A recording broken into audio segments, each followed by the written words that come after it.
কেমন আছো বন্ধুরা? আমি তো খুব ভালো আছি, আশা করছি তোমরাও অনেক অনেক ভালো আছো। আর দেখো, আমরা সকাল সকাল চা নিয়ে বসে পড়েছি। এটা হচ্ছে আমার দিদি আর ওটা হচ্ছে মা।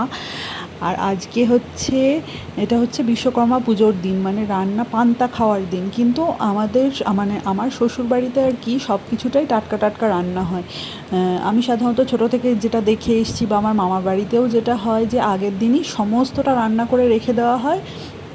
আর পরের দিন রান্নার ছুটি, মানে মা মনসার ওই পুজো করা হয় আর কি, যে উনুনে রান্না করা হয় সেইখানে। তো এখানে কিন্তু নিয়মটা একটু আলাদা। এখানে পরের দিনকে ভাজাভুজি মাছ এগুলো সব আবার নতুন করে রান্না করা হয়। আগের দিন শুধুমাত্র পান্তাটা থাকে, মানে ভাতটা রান্না করা থাকে আর ডালটা রান্না করা থাকে। আর টুকটাক ওল ভাজা, আর মানে টুকটাক কিছু ওগুলো করা থাকে। আর সমস্তটাই রান্না আবার পরের দিনকে করা হয়। তো এখানে নিয়মটা একটু আলাদা। এখানে এসে তো এরকম, তো যেরকম নিয়ম সেরকম তো করতে হবে। তো যাই হোক, আমি তো আলুটা আগে ভেজে নিলাম, দেখতেই পাচ্ছ। তারপরে উচ্ছেগুলো ভেজে নিচ্ছি, কারণ অনেকটাই রান্না হবে। মানে আমরাই ঘরের লোক খাবো, সেরকম কেউ আমাদের আর কি হয় না যে বড় করে হয় বা কিছু।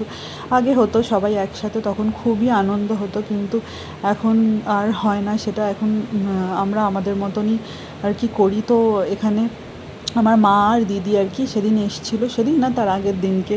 দিদির খুব ভালো লাগে এগুলো, তো দিদিকে বলেছিলাম আসবি এখানে, রান্না পুজোর দিনকে ভালো হবে আর কি। তো দেখো, সমস্তটাই হয়ে গেছে। আর এটা হচ্ছে ইলিশ মাছের ঝালটা রেডি করে নিয়েছি, এবার মাছগুলো দিয়ে দেবো। আর এদিকে পটল ভাজা, সমস্তটাই রান্না আমার কমপ্লিট হয়ে গেছে। দেখো, সারাদিন ধরে এত রান্না করা কষ্ট করে, আর খেতে কতক্ষণ সময় লাগে বলো তো।